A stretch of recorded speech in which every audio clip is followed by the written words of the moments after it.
Counting station পরে হয়েছে, party অফিসটা দিনের পর দিন আছে। তো সেখানে অল্প কিছু কর্মী থাকে। তিনি দেখে নেবেন যাতে ওখান থেকে কোনো ডিস্টার্ব না হয়। আমরা চাইছি নির্বিঘ্নে ভোটটা হয়েছে, নির্বিঘ্নে কাউন্টিংটা হোক এবং প্রত্যেকটা প্রার্থীরই একটা থাকে যে কাউন্টিং সেকশনে ওখানে কোনো অসুবিধা হচ্ছে কিনা, স্ট্রং রুমটা সুরক্ষিত আছে কিনা, সকলেরই একটা উৎকণ্ঠা থাকে। তার মধ্যে দিয়ে এই সমস্ত প্রার্থী যাচ্ছে, দেখছে। তা আমার মনে হয় যে দলীয় কার্যালয় থেকে কোনোদিন কোনো ডিস্টার্ব বা এই ধরনের পরিবেশ মহিষাদলে বা হলদিয়াতে হবে বলে আমার মনে হয় না। আমাদের যে এসিআই के नॉर्म्स আছে कि रिटर्निंग ऑफिसर के डेली सकाले বিকেলে ভিজিট করতে হয়। ডিএম এন্ড ডিইও কে 2-3 দিন পর পর ভিজিট করে স্ট্রং রুমকে দেখতে হয় কীরকম অ্যারেঞ্জমেন্ট সব আছে।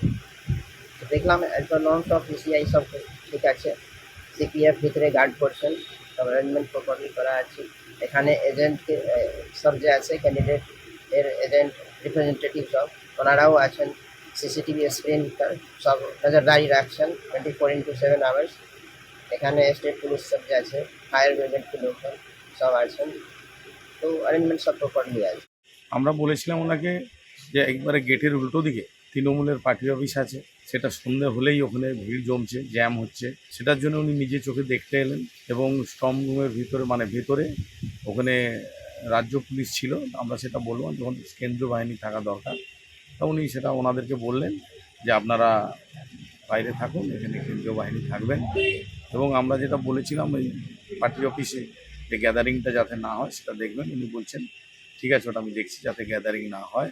হ্যাঁ, এখন অবধি নিরাপত্তা যেটা আছে আমি খুশি।